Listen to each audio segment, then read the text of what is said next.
Okay, we are rolling. Champions of Champions boxing talk here. Well, it's been a while, over a month since my last video. Trying to get back into the swing of making these things because... I'll just adjust my sound a second. Yeah.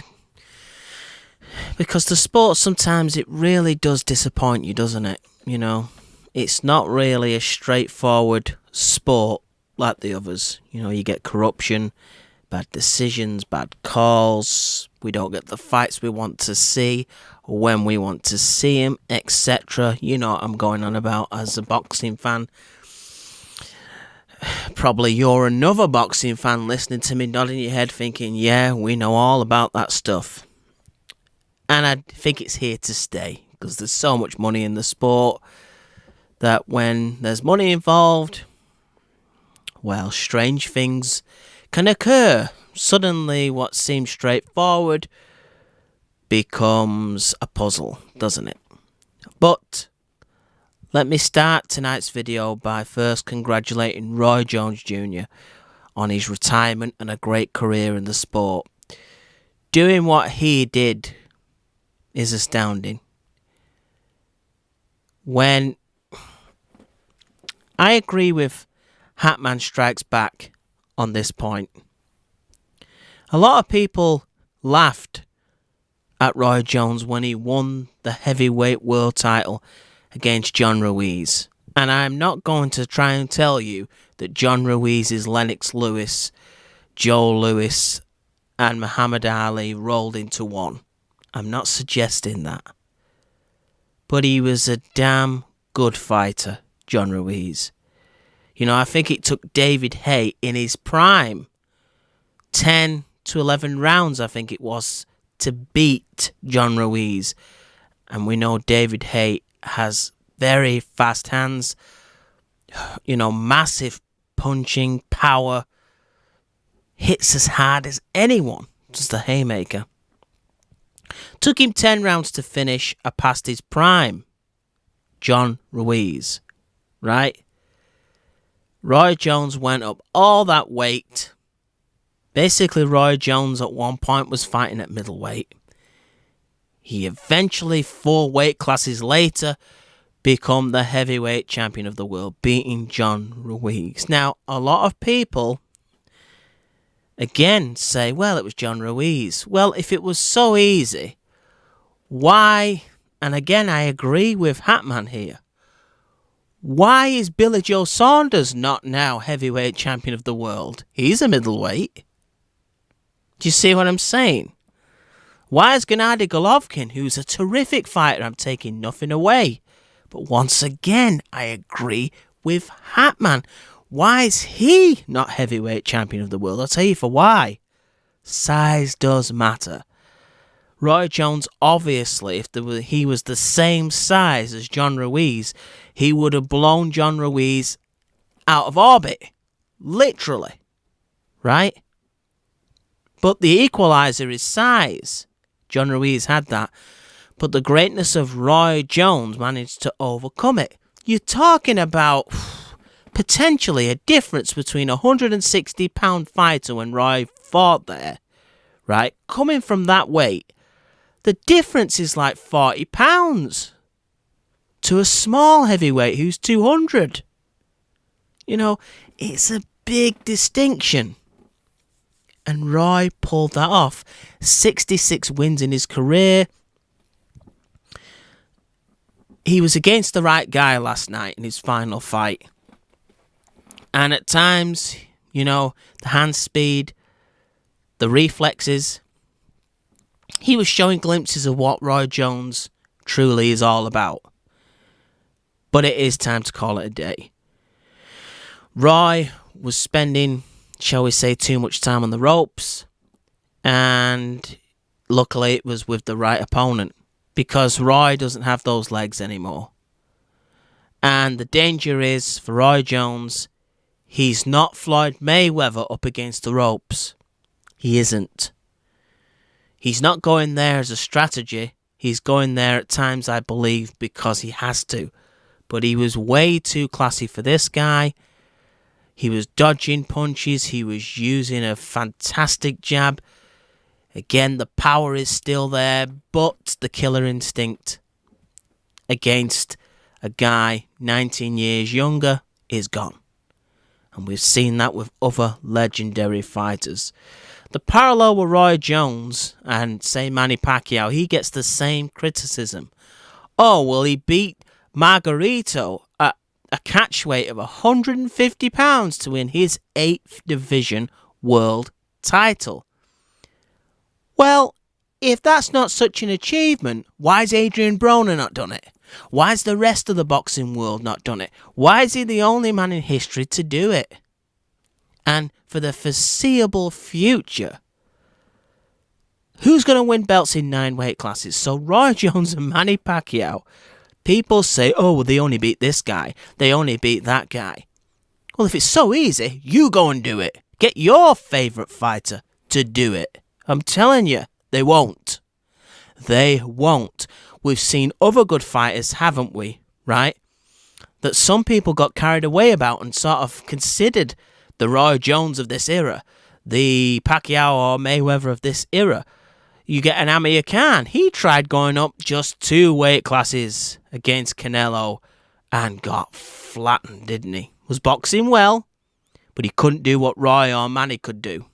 Maintain it. Kell Brook. He goes up 2 weight classes, fights Triple G, and he gets his face broken in half.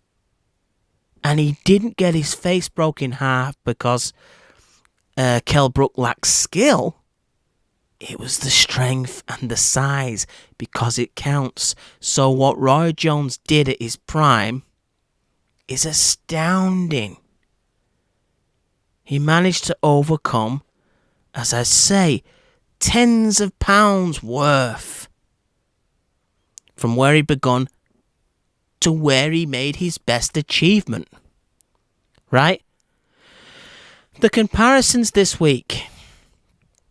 Roy Jones and Floyd Mayweather. Roy Jones has come out and said he's the greater fighter than Floyd Mayweather. Let me start off by saying, I think it's tragic that you've got a guy as entertaining as Roy Jones selling less pay-per-views in America than Maypac. Just that one fight. Floyd Mayweather and Manny Pacquiao sold more in one fight, which was a dud, than the whole of Roy Jones' pay-per-view career in the United States. And I think that's sad. If I'm wanting to watch some entertainment, a guy who is riveting, who from 1 minute you think you're safe, to the next minute you're unconscious, in the blink of an eye, another guy who is cautious, predictable, and somewhat generic in his style. I'm watching Roy Jones all night. The guy that puts them to sleep in the blink of an eye, the generic guy, which is Floyd Mayweather. Also, at the peak of their careers, well, I suppose you could say Floyd was not maybe at his peak, but let's compare 2 specific fighters that Roy and Floyd beat. The 2 biggest fights they had, essentially. Roy Jones against James Toney. He beat James Toney when James Toney was James Toney at the best of being James Toney. That's some fighter in his prime. Some fighter. He beat young Bernard Hopkins when Bernard Hopkins didn't just rely on ring craft and, shall we say, smarts in the ring, knowing what to do at the right times. Bernard back then actually had some reflexes, real reflexes, and some speed, right? We seen Hopkins eventually catch up to De La Hoya, didn't we, with that body shot? Because when he was younger, his speed was somewhat underestimated, in my opinion. His timing was always awesome.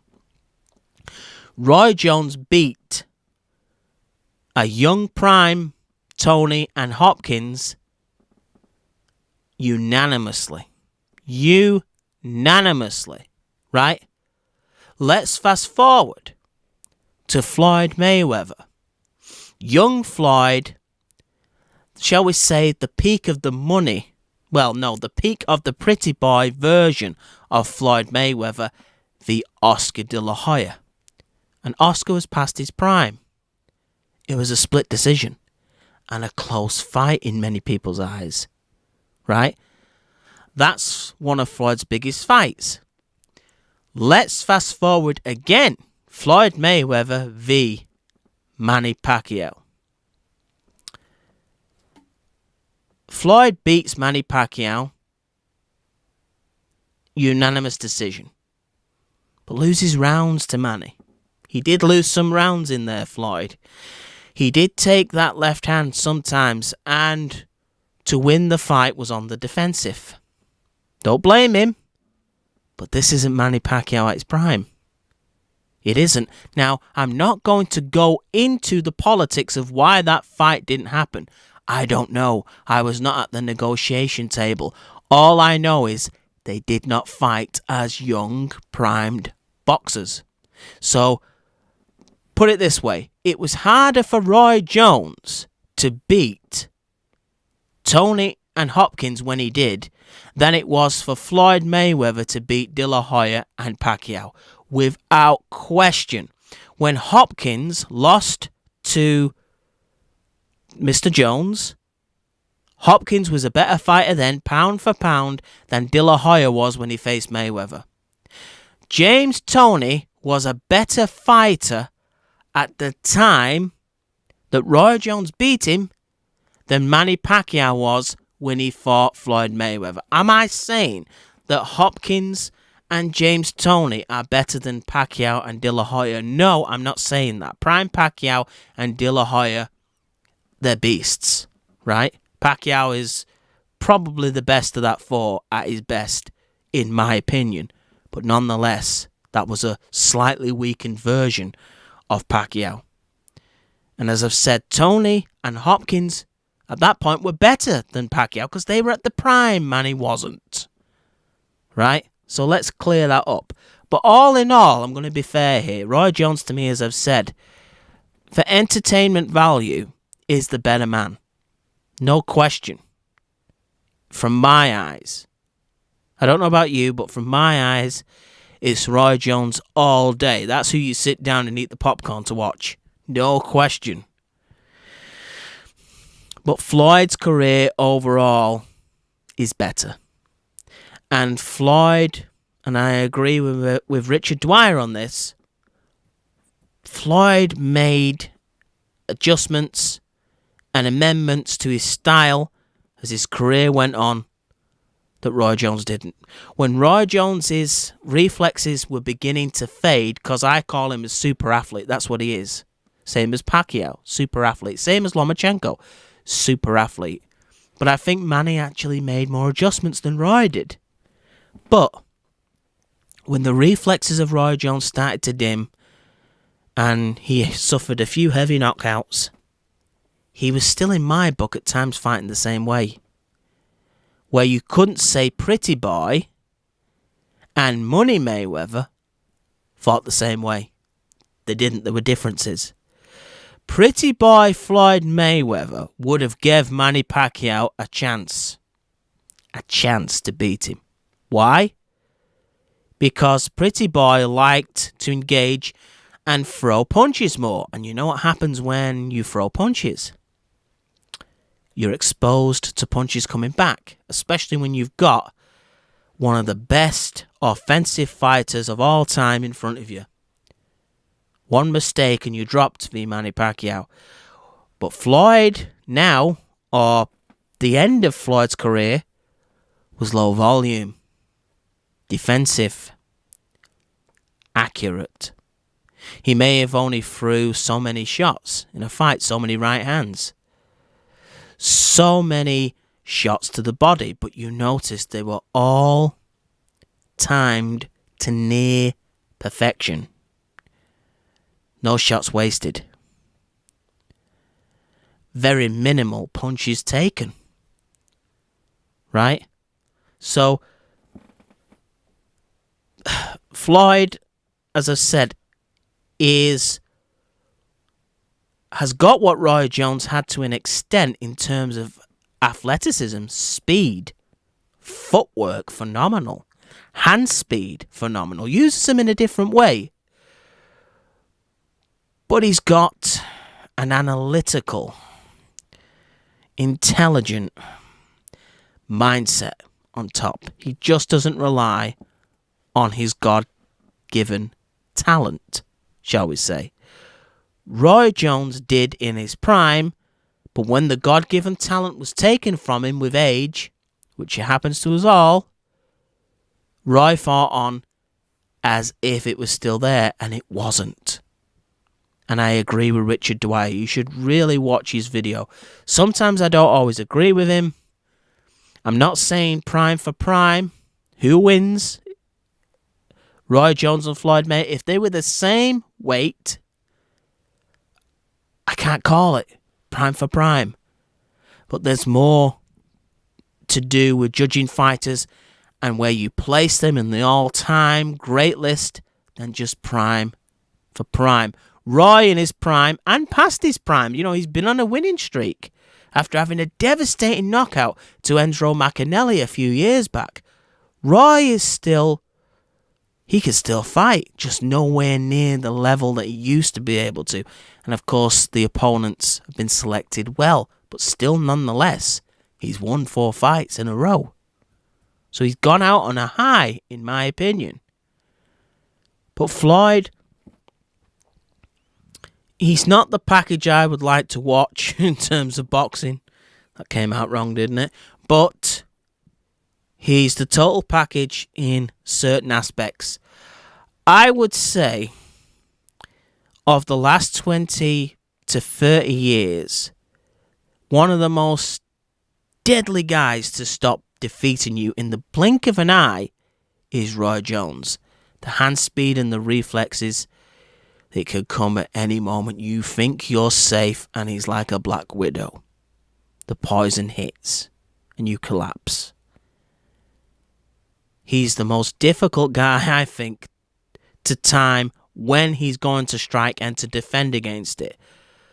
But there aren't many fighters I can think of, when I look at them, who is more difficult to beat. Actually, beat very, very clearly than Floyd Mayweather. Right? So, food for thought. That was not a criticism of either man in any way. They're both all-time greats, in my opinion. They're not just Hall of Famers. They're all-time greats. I know there are certain people in this world that hate Floyd Mayweather, but you have to give credit where credit's due. He is an excellent boxer. Excellent. And what can't speak can't lie. It is difficult to be undefeated. I'm not saying it's everything, because it's not. Look at Muhammad Ali, he lost. Sugar Ray Robinson lost. Duran lost, you name it.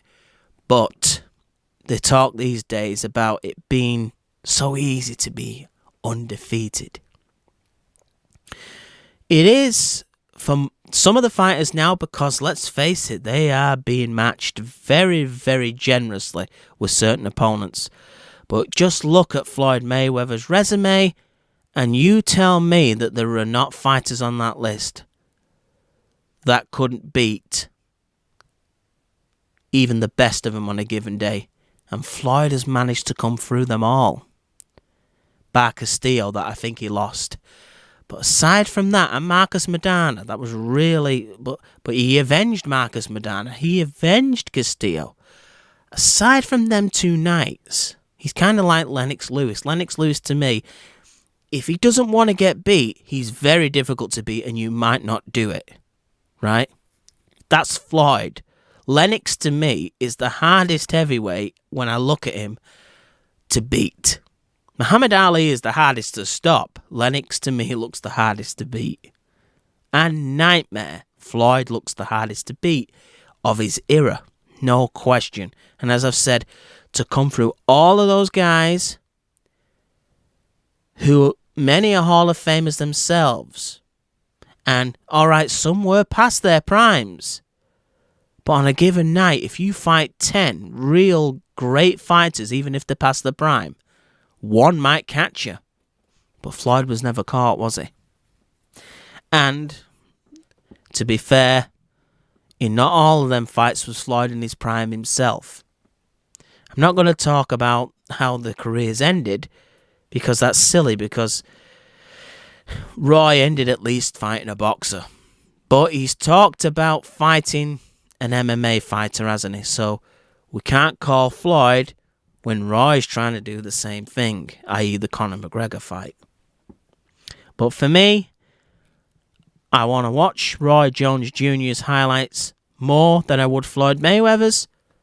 However, if I'm being subjective, it's Roy. But if I'm being objective, it's Floyd. Swiftly moving on, because I've spent sort of 20 minutes, haven't I, plus, talking about just them two guys. But I will end on this. You know there's a great fighter when every subsequent fighter or past fighter is compared with him. And everybody compares anybody with Floyd Mayweather. They do.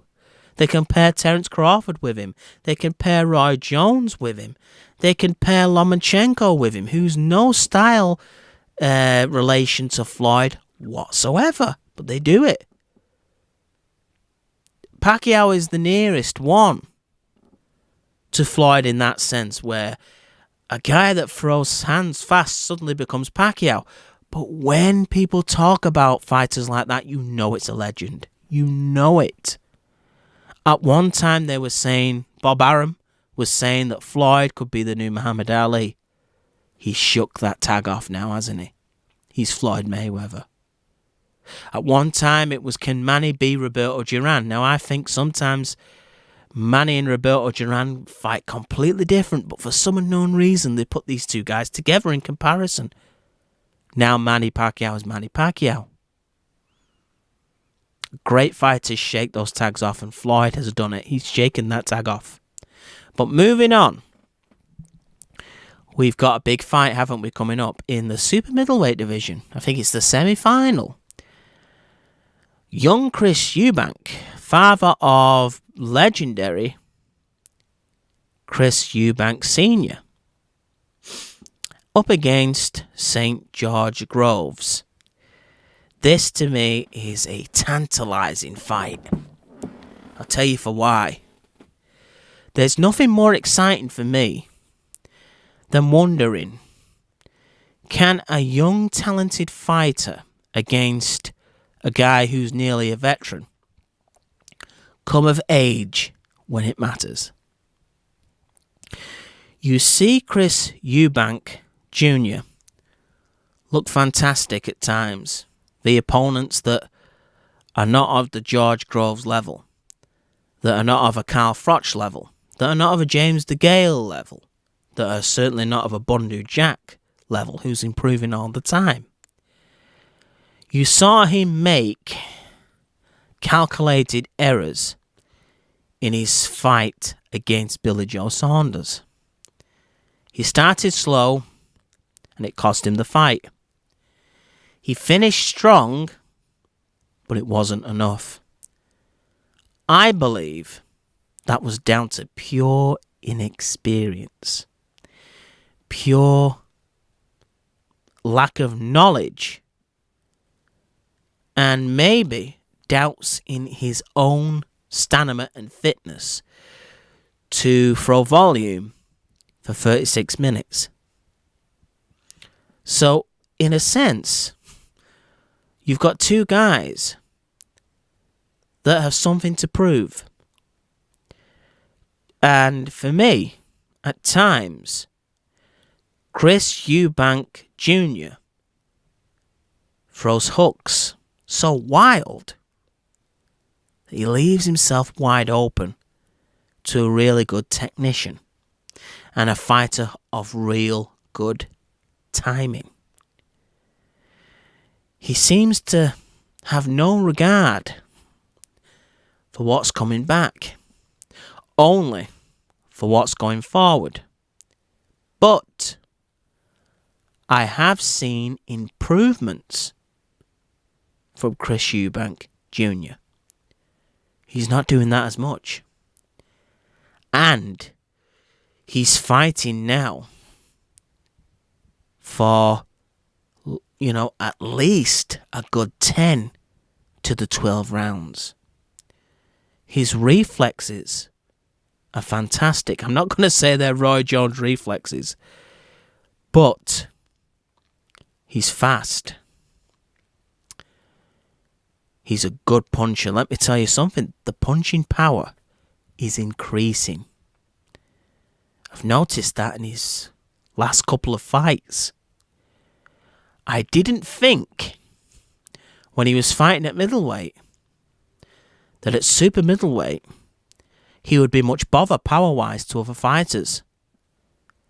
But sometimes fighters are affected when they go up in weight. Other fighters, it suits them. And I think Chris Eubank Jr. has grown into this weight. And it makes me wonder, at middleweight, was he making himself lethargic trying to make the weight? And now with these extra calories and not burning as much muscle, because you also burn muscle rather than fat in training camps making weight, but he's not burning as much muscle going up that extra 8 pounds. That's a lot. From 60 to 68, that's huge. He's looking far more powerful to me. He's looking like he has more stamina. His punches are more accurate. His defense is getting better. He's shortening those punches. Not swinging wide, wild hooks that leave himself wide open. He's protecting himself much better. I do think he gets caught sometimes a bit too much, but I thought sometimes the chin was hanging out there and the right guy could expose it. But even that's getting more tucked, right? He's a boy, in my opinion, that's becoming a man, right? So the question is, can he put all that together? We shall see. See, what's unique about these videos that I do is I make sometimes my prediction while I'm talking to you about the fight. I don't really know yet who's going to win, but I will tell you by the end of this video, it will come to me. So stay with me. So I've said all that about Chris Eubank Jr. How the power's improved, the hand speed is improved. He looks like a guy that has had a good meal down him, and he's ready. And he's hungry. Right? He is hungry. Let's turn to George Groves. I don't think George Groves, Hatman, this is where I disagree with you. I don't think George Groves is fading. I think he's come back. I think that the lack of confidence through being knocked out by Carl Froch really made George Groves go into his shell somewhat. And he wasn't as physically faded as we thought or he thought.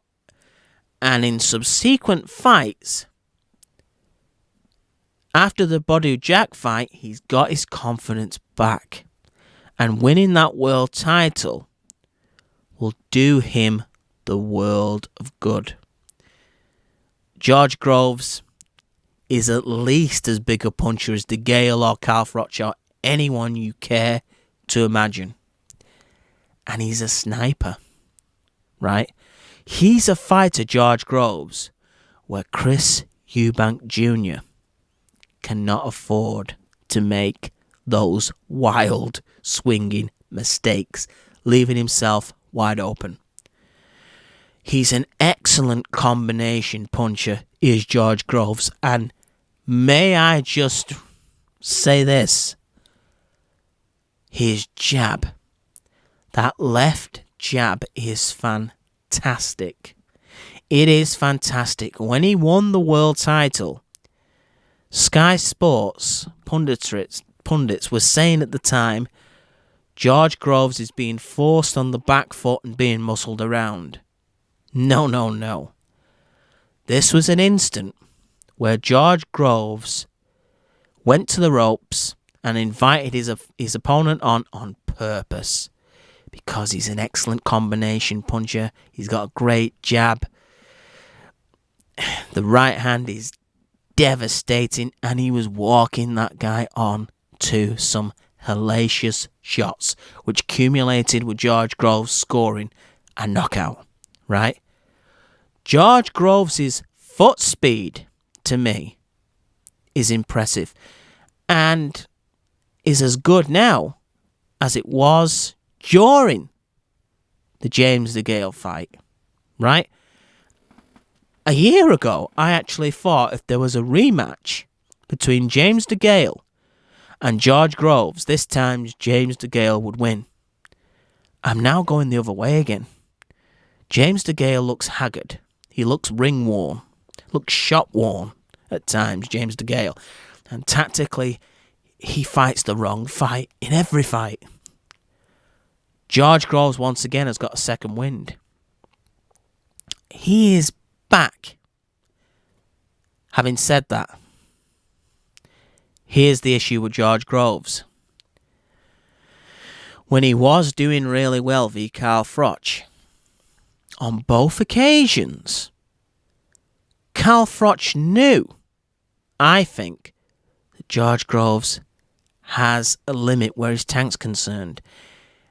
And if you drag him in to a dogfight, that tank can be emptied.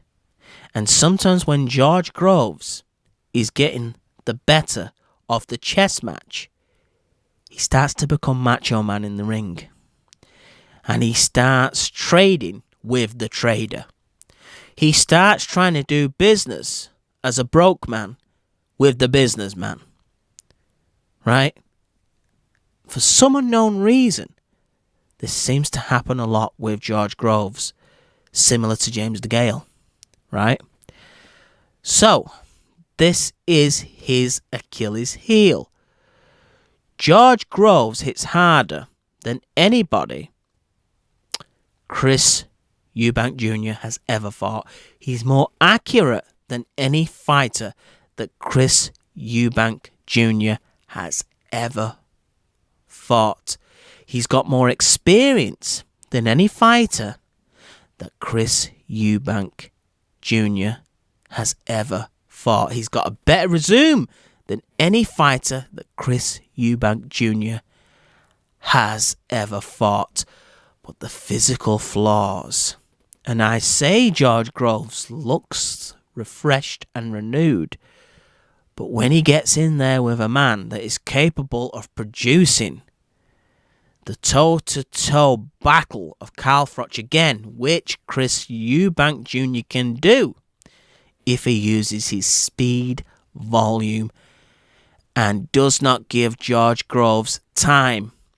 Because great counter-punchers and punchers of great accuracy and hand speed, such as George Groves, excel when the pace of a fight is slow.